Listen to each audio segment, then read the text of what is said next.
Hey everybody, I'm Kaye and I am back over at my friend Daryl's Bamboo Oasis. That's what he calls his beautiful organic garden. You know, Wendell Berry, the great farmer and author and poet, said, "Gardening is the education of a lifetime. Growing your own food is the education of a lifetime." And it's really true. There's so much to learn, and you can learn so much from a 45-year organic gardener, and that's what we're going to do today, another learning session with my friend Daryl. So stay tuned. So this is the adult. Yep. Okay. And let's see the larva. Okay. Eggs? Yeah, let's see if we can find some. This is a Hopi lima right here, so it's not bad on very well. If someone has beans that look this eaten up by bugs, can they still expect to get Well, anything? yeah, you might get some, but you're not going to get what you should have got. I guess the egg stage is all over with. There's always pests that bother things, and actually corn's my favorite thing to grow, but because of a big pest called a deer and little pests called raccoons and a squirrel, I don't get to grow corn anymore. But the beans, although the deer and the rabbit did do some damage, I'll show you later, biggest problem this year is the Mexican bean beetle, which I usually have a little trouble with that sometimes, but this year it's just been very bad. Yeah, these two here are totally denuded, pretty much. This was rattlesnake, and these two were gold Marie. And I did get beans off of both of these before it got too bad, and they lost all their ability. So they eat it right down to what you see's left, right? Yeah, they'll eat the leaves totally first, then they'll go for the beans. If you left any on there, they'll eat them. And I guess they're nibbling on the stems a little bit, but wow. It's just down to a skeleton now. It's a little bit resistant. It doesn't look as bad as those guys. Looks like it's losing the battle. And then these over here are Chinese yard-long beans, the red noodle. And they are probably the most resistant to the bean beetle of any I grow. But even they're having some trouble this year. This is the worst I've ever had bean beetles. And why do you suppose? Do they have any sort of predators themselves? Just me. I squeeze them when I find them. Do you squeeze them, Petey? This is Petey, folks. Oh, there's bush beans totally denuded. You can go look at them. Yeah. Come on, Pete. These were the first ones I planted. See, I've started to make the change. You see underneath the pipe where I got those bricks? That's going to be the pool of water that the pipe drops into. The water is going to fall straight down into that pool and then go kind of underground into the pond. Nice. And I'll get rid of that pipe. Wow, that's great. Yeah. Okay, where were we? Okay, there's not much left here to show, but this row was two different kinds of bush beans. And I did harvest beans off this row, and then they went downhill fast after my first harvest. And then 3 weeks later, I planted the same two varieties. I planted another row of bush beans here. Oh my goodness, they leave the weeds. Yeah, they leave the weeds. Oh, there's a couple of beans right there. Yeah, but I didn't harvest any beans off this row. They got attacked so early on. Are you saving these for seed? I guess, yeah. And these are not gold Marie? Yeah, gold. No, these aren't. No? That's a Cherokee, it's called. Okay. Okay, this is sun gold cherry tomato. I generally grow heirloom things so I can save my own seed, but I kept hearing about this hybrid called sun gold. It was supposed to be just super good. So I went ahead and ordered some hybrid seed, and last year, and I grew them, and I was really impressed. Yeah. So I planted them again this year. They are the first of all. I got 4 kinds of cherry tomatoes going here: black cherry, chocolate cherry, and blueberry cherry. And then this I've been eating off of these for a couple weeks. All my others are still, and they haven't ripened up yet. They're coming along. So. You're a little bit higher elevation than me. These are super good. I'll take one. Oh my. Oh my word. Yep. Best cherry tomato out there. Does Petey like tomatoes? Yeah. You want one, Pete? Uh-oh. Here you go. Good boy. I give him half. See, if you give him a whole one, he doesn't quite know what to do with it. He can't get a good grip on it or whatever. Oh, your watermelon looks good. And see, I didn't get any hay down because I couldn't get any hay. I don't see any melons there yet. I got 2, but... Bunch of flowers. I just got... No melons yet. I've been keeping up with the weeds pretty good. But you can always find more. Oh, tell me about it. Whew, mine's out of control. Hey everybody, if you're enjoying this video, I hope you will check out the other videos we've done here at that link right up there, Bamboo Oasis. We've covered a lot of topics. Today it's all about growing beans, one of Daryl's favorite things to grow. And if you're new to my channel, please subscribe. Click that bell for notifications. Scroll down and click all so you won't miss an episode. Right now, we're going to take a break and have some lunch of Daryl's own corn that he developed over, I think, 40 years or so. And he didn't grow any this year for various reasons, but I did. And I brought some corn for us to enjoy today. Plus, we're going to have his green beans and a casserole that I made with my zucchini and my pasta sauce that I just made last night with another fan's Italian pasta sauce recipe and my tomatoes. So we'll be right back.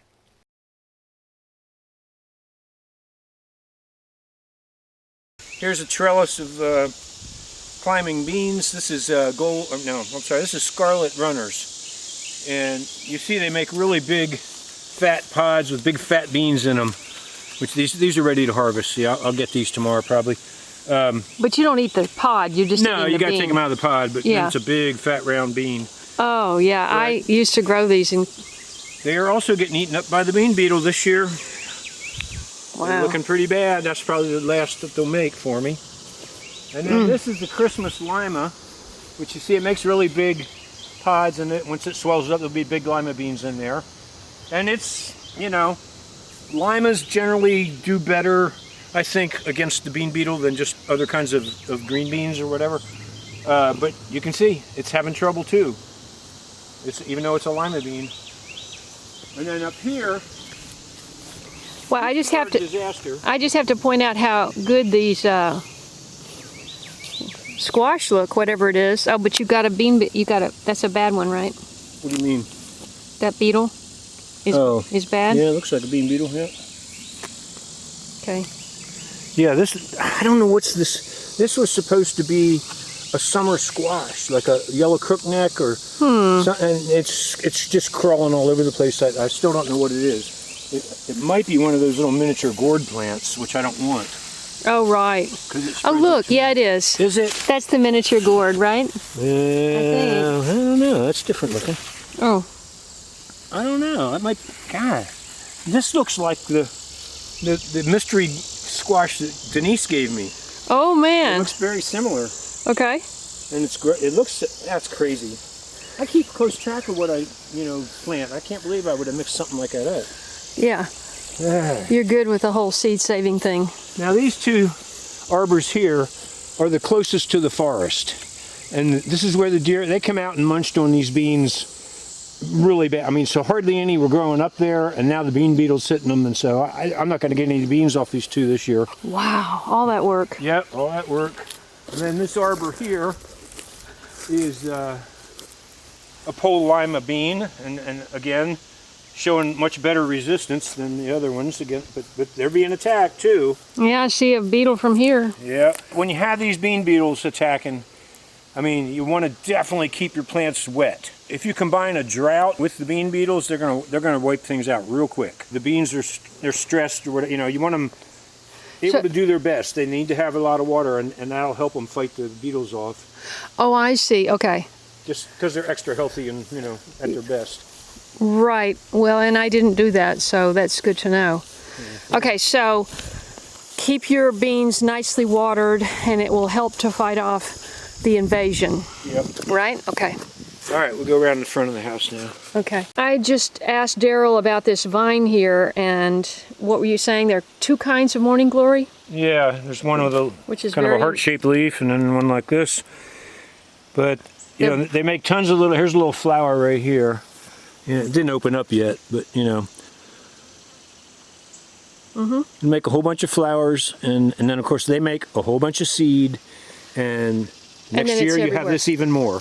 Wow. Like this would be in a real problem. This is going to try to cover up my tomato plant here. I have to keep coming out and pulling these off. I get down the bottom and try to get them where they're coming out of the ground. I was just doing that to a pepper plant today. I thought, where'd this thing come from? Yeah, they'll take over pretty quick. Cover it right up. Is it birds bringing the seed in, or? I guess, yeah.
We were going to tell everybody, introduce your new bean trellis, your bamboo, another great use for bamboo. Yeah, I had this idea last year. That first one we just looked at where I had all those poles side by side, I spaced them all different distances apart because I wanted to see two things. How far apart do they need to be so they don't cross over, and how close should you have them if you want them to cross over. And the reason I want them to cross over is I wanted to make this bean circle. And there's an entry door right here, so you can go on the inside and pick beans, or you can go around the outside and pick beans. And I planted about 5 different kinds of beans in here. But these back here are the ones the deer have been eating. And in fact, the deer pulled on this one so much they were pulling on the vines and they loosened the pole and everything. These are rattlesnake. Yeah, if you've never grown rattlesnake pole beans, they're awesome. They got a really pretty you know what? No, purple those flower. are not rattlesnake. Oh, they're not? No, what these are 1, 2, 3, 4. Let's see, wait, 1, 2, 3, 4. 1, 2, 3, 4. Oh. Well. I mean, they look like it. Yeah, they look like rattlesnake. They shouldn't be, but they are. Okay. Okay. No worries. It's because I didn't write down where I put it. Always write down if you want to keep I am so bad about that. But this is not. This is Gold That's Marie. the Gold Marie, yeah. That's the ones Where's they my ate a whole hand? bunch of. Yeah. Yeah. Oh, see, this is Gold Marie too. So I don't know how these rattlesnakes got over here. That's weird. Oh, that's true. Yeah. Yeah, there's Gold Marie. These 4 are supposed to be Gold Marie. Yeah, you see, you've got plenty of seed anyway. For These are yellow crowders, supposedly, but they don't look like yellow crowders. I have never grown crowders. I always thought crowders were peas and not beans. Are yeah, they but beans? they are, and these are not. These are more rattlesnake. All right, what's going on? Oh wait, here's a yellow crowder. Right here. See that? Oh, okay. Yeah. Can you open that up so we see what the bean looks like? Yeah, I see these. I missed these. I didn't realize they were ready. Is it a bean or pea? Well, it's a pea. Yellow crowder pea. Oh, okay. Settle the controversy. So there it is. Wait, a pea is not shaped elongated. That's a bean. Okay, yeah. See, this is supposed to be rattlesnake. It's just the wrong color. I guess it is rattlesnake. No, rattlesnakes sometimes they're light like this. I've had light ones like that. All right, update on the bean circle. Okay. I have totally forgotten and messed up where what things are and all that. The only thing I can tell you for sure is this is a new kind. It doesn't even look like it. Well, you got something down here. Here, look here.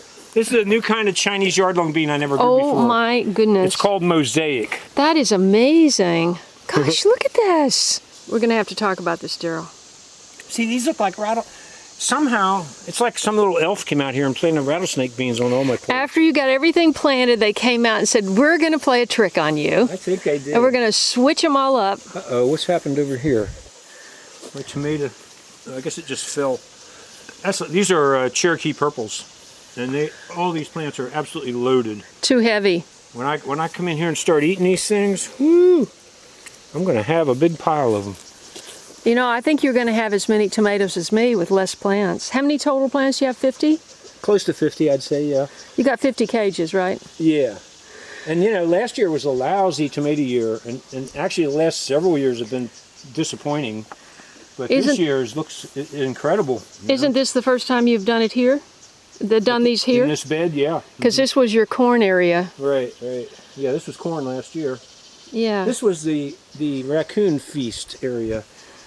Yeah, I should mention that. You know, I'm walking you around here, like I'm giving you a tour of my garden. Yeah. But I don't call it a garden anymore. What do you call it? This is now, I'm operating Daryl's all-you-can-eat free buffet for local wildlife. That's what's going on here. There you go. Well, I'm surprised they haven't gotten any. Well, they're just waiting till they ripen, your tomatoes, right? No, well, they might mess with them a little. They don't bother the tomatoes too much. Oh, I've got rats or something like that. Wow, yeah. Yeah, they're getting... I'll tell you, a predator for your tomatoes that you wouldn't think about is any low-hanging tomatoes that are close to the ground, box turtles will get them. I know. They eat them up. I know. That happened to me. I've always really liked box turtles. Look, you've got a bunch of tomatoes on the ground here. I know. I did not keep up with tucking them in the cage like I was supposed to. I know. They'll so just see take what over. Happens, you know? For people who just grow hybrid tomatoes, like determinate tomatoes, they have no idea what a tomato plant can do if it's really healthy and it takes off. And these did. Every one of these did. Yeah.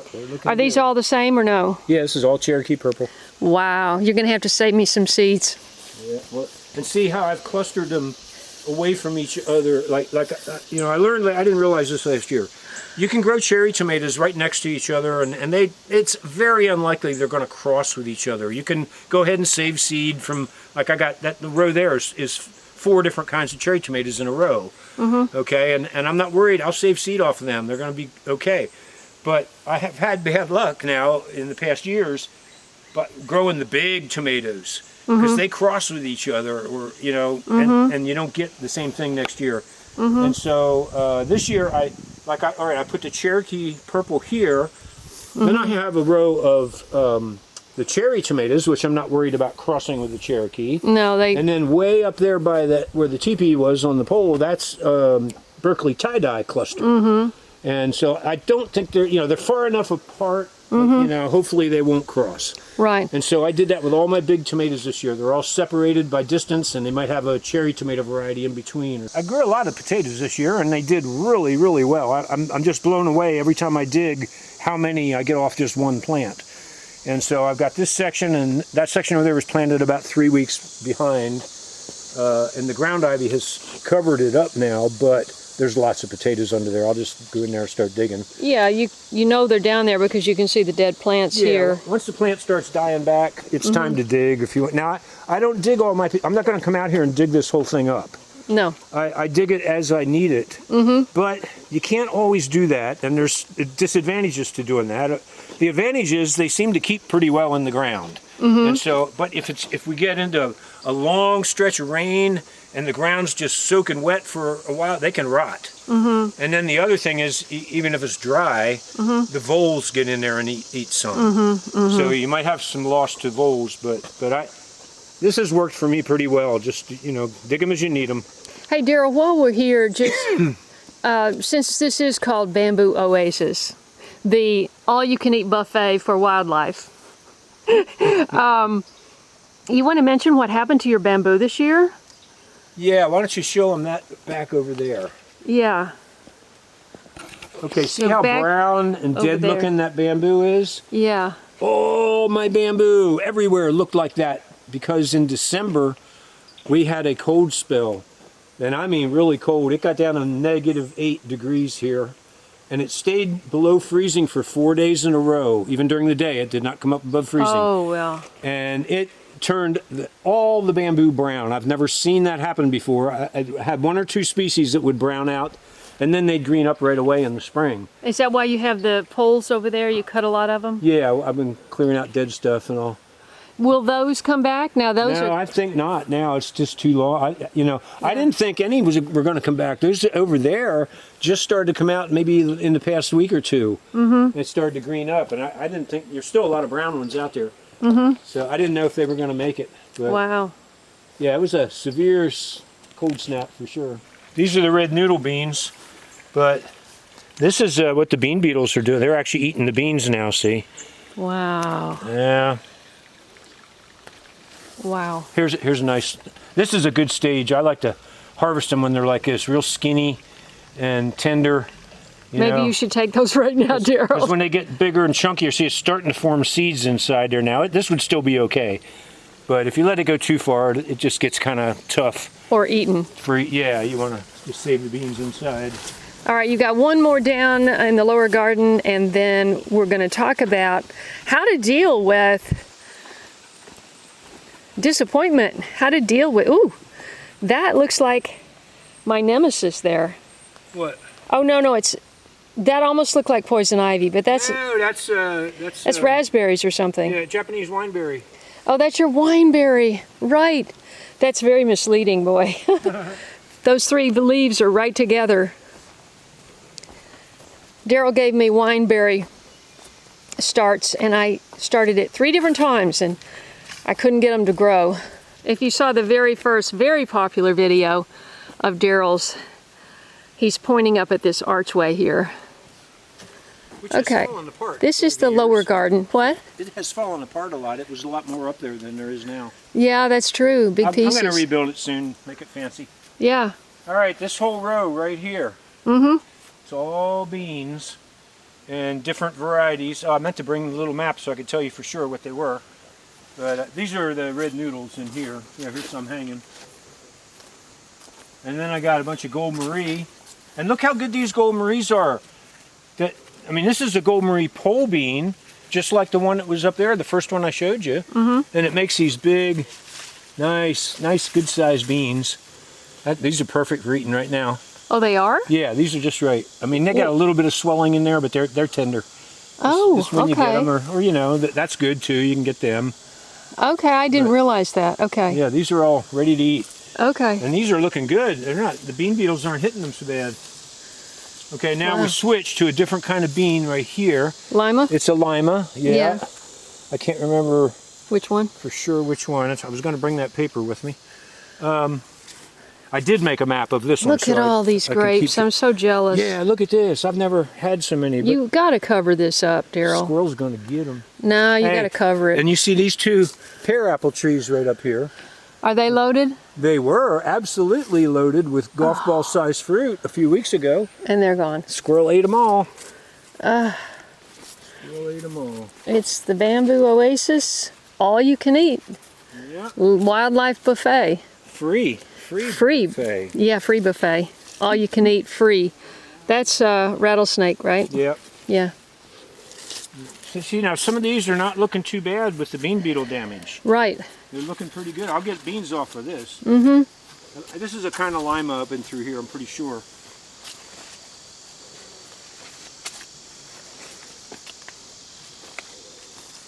And then the weirdest thing, okay, yeah, here's some pods on here. This is that Granny Mead lima bean, that one I got from the seed exchange, that I was real impressed with. So it's looking real healthy against the bean beetle. So Wow, I'll okay. be growing that. And then from here to the end, I planted yellow crowder peas. Wow, they're gone. And the deer came in and ate them down to the ground. They didn't mess with anything else, but they... How did they get in here? They could hop the fence right there, no problem. See, I used to have it like this, build up about 10 feet, all the way around like a big basket. And when I had it like that, that did keep the deer out, but it's a lot of work to keep it like that. Right. And then this arch right here, again, okay, this is a bush lima that I call it the most awesome bush lima because it didn't have a name. I got it at the seed exchange. Every year now, this would be my 3rd year growing this, and every year, man, it gives me a big harvest. It's looking pretty strong against the beetle. Yep. And then this trellis just this part that looks sparse, this is Christmas lima, which the deer came and ate a lot of. So they didn't come out so good. That is all the what's that red red calico lima. Good. Which really is the best pole lima I think that I have, and it's going to produce really well. Let's just stick with that then. Yep. I didn't remember that it had an orange type flower. That it doesn't. What is that? It's probably well, let me see. Yeah, that's some kind of like morning glory like thing that got up in there. Okay. See this leaf Oh, right yeah. here? It's climbing up. Oh, man. Oh, yeah. What you got over here? Snow peas. The deer or the rabbit, whichever one was coming in, ate a bunch of them, so they're real sparse looking. And over here, potatoes? Yeah. Yeah, that's regular Irish potatoes. Over here is sweet potatoes that I have planted and replanted and mulched and something comes in and keeps eating them up. There's a few plants out there still alive, but this was supposed to, by now this should be just totally covered with vines. Wow. So they've wiped me out on sweet potatoes this year. All right, let's take a walk through here. This might be my worst year for critter damage, including, bugs and mammals. That's good. Yeah, look at this. This is what you said in one video. You loved certain varieties that put out a bunch, so it's just one handful. Yeah, grab a whole handful. Yeah. Same thing here. Yeah. Do you know which one this is? Yeah, this is all the red calico. Oh, okay, love it. But the red calico and that Granny Mead that I had over on the fence, they both do that cluster kind of thing. I like that.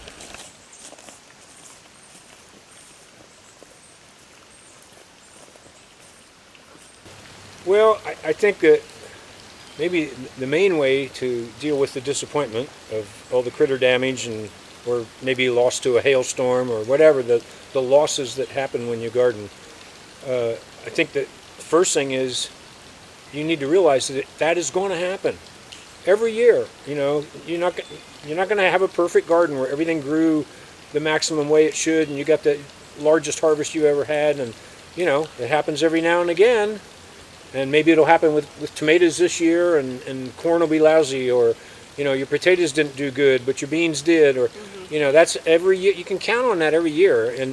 And like right now, my main damage is these bean beetles, and I've been focusing on it for a few years now because they've been a problem for a while. Well, this is the worst year, but I'm really trying to pick out varieties of beans that aren't so bothered by the bean beetle, and that's what I'm going to grow, because I don't want to spray any chemicals, or I don't use poisons or anything. I'm a totally organic gardener, and I accept my fate. I don't get all bent out of shape and, oh my gosh, I only harvested 10 beans and now they're all dead. It's just well, I think you have to take it all into account. What are the reasons you're gardening? Most people, I'm trying to grow some of my own food. Well, yeah, that's part of it, but isn't there more? There is for me. It's a lifestyle. It's a way to stay healthy and get exercise, get me outside, breathing fresh air. I don't, I'm connected to nature and the rhythms and the cycles of the seasons, and I can't imagine living any other way. So even though I lose a crop of beans or the raccoons eat all my corn, I just make adjustments. Like I quit growing corn. I gave up. I can't believe that. Oy. I know. It's terrible. I mean, I could move to the suburbs where I wouldn't have the damage from those big mammals coming in on me so much. But I don't like living in the suburbs, I'd rather be out here. I'm totally surrounded by miles of forest land. What do I expect? I opened up the big buffet here and they're coming. Don't need to advertise. Word of mouth works around here. They all know about me. Yeah. So, but it's just, you're learning, even with a failure, you're learning things about gardening, and maybe you're learning that your soil isn't built up as much as it should be. Maybe you're learning you're growing a bad variety. Had you grown the other variety, you'd be okay. You need to pay attention to all that kind of stuff and make adjustments along the way. Every time I see anything, it will say, the first thing it'll say is, in terms of, if you look up a certain kind of disease online or something, the first thing it will say is find varieties that are resistant to the particular. Yep. And if I had known that, I would have done a completely different thing. Right, and that's That's for perennials mainly, but And see, that's something I mentioned on a previous video where we talked about, I think it was called the best seeds or something like that, and I've talked about saving seeds. excuse me. And boy, does that happen to you? Yeah, all the time. Whatever I was Well, going I to say. interrupted you with my sneeze, and What was I going to say? you were saying about that other video where you're talking about the best varieties and you know, to grow for certain. Captured live, a senior moment. I don't remember what I was going to say. Maybe it'll come back to me. Yeah, yeah. Okay. I think we've already said it, basically. You've said that exercise, fresh air, getting your hands in the dirt actually has a chemical reaction. Right. Right? You Right. know about that, right? Yeah. Is it serotonin or melatonin? It's one of those chemicals. Probably serotonin would be my guess. Yeah. Yeah. Mm-hmm. So, I just feel like the achievement of all the stages, not just the achievement of a crop. Guess what came back? Your idea. Go ahead. What I was going to say, and I mentioned in that other video, is it's real important when you are starting your garden and you're selecting your seeds that you're going to plant, try to get them from local sources. Yeah. If it's seeds That that your are neighbor's been growing acclimated. for 20 years, it's acclimated to your climate and your little zone that you live in right there. And it's you know, good against the pests, or they wouldn't be growing it for 20 years. And so, you know, if you locally source your seeds, you're going to have a big head start, and you won't have so many failures. Like, you know, I mean, I'm growing Gold Marie and rattlesnake. I don't know where those original seeds that I got came from. My original seeds came from Old Alabama Gardener. Aha. Remember? Yep. Yeah. Yep. But you know, when you send away to a seed catalog, you have no idea where those seeds were sourced. You know, because the big companies like that, they have growers all over the country. Well, they got a lot of growers in Idaho. Oh yeah. Yeah. Yeah, they grow for seed there. I think it's the capital. Well, see, and if you're buying seed from things that were grown in Idaho, That's well, right. they grow good in Idaho. They might not like Tennessee very much. Our hot, humid days and nights here, just a lot of plants can't take that. A lot Yeah. of plants, so they struggle, and we get more disease that way. And you know, Well, Daryl, are you going to fungus. make any predictions on next year, or about what you're going to want to grow again? In terms of beans, anyway. well, yeah, I'm gonna lean more toward the lima beans, which I love. You know, and they grow so good. So. But you know, I will probably continue to grow the two that were totally skeletonized over there. Gold Marie and Gold rattlesnake. Marie and rattlesnake. They've always been good producers for me, and I like them. This is the worst year I've ever had with them, but it doesn't mean next year they could be fantastic. You just never know. Didn't we have rattlesnake for lunch? Yeah, that's what we had today. Yeah. Yeah. So tell them how you liked your corn. Ah, yeah. Kaye brought me probably the only sweet corn I'll get to eat this year, since the critters here don't let me grow it. But I gave my seed to Kaye, and she grew it out, and I just got to eat my sweet corn just a little while ago. Fantastic. And I sent it to Sharon in Delaware, and she sent some back, so she's going to be selling it too, I think. All right. Yeah, up in her area, because she's already grown it out. So maybe it's going to be more acclimated in Good. Delaware. And see, that's what I want. I know that that's a really good corn, and I made it a lot better during my lifetime. But I don't want it to be lost. You know, I want as many people as I can get to grow that are serious growers and save seed and keep it going, you know. And they can keep doing what I've been doing with that and make the ears bigger and more ears per plant. You can do that same selection process I did Yeah. and keep on going with it. So make it even better. So And you know, I mean, okay, my plans for next year, I really, again, I'm giving serious consideration to building a cage with a roof on to grow corn in. I had a big area picked out down here. I thought, well, I'll do that. I can grow a lot of corn if I do. But when I tallied up with the poles and the wire and everything, it was like $1,000 to build a cage just to grow some corn. I was like, I do like corn a lot, but I don't think it's worth that, you know? Yeah. Some people spend a lot more than that. Yeah, so I don't know. I mean, maybe a smaller cage. I'm thinking right out front there maybe. It won't look great, but I'll keep the coons out. Yeah. They were my main problem last year. Yeah. Well, thanks for sharing all your great tips and everything again, Daryl. Gosh, we had a great time and had a great lunch. Yeah, it was a good lunch. Yeah. Can't beat that sweet corn. Hey everybody, I just hope you noticed all these beautiful yellow flowers on either side. They're right back there. Daryl loves yellow, that's his favorite color. And I wanted to get the flowers in the shot. Thank you so much for watching this video. Another episode over at Bamboo Oasis, and I'm sure there'll be plenty more. Thank you so much for watching, and I'll see you next time. See you later.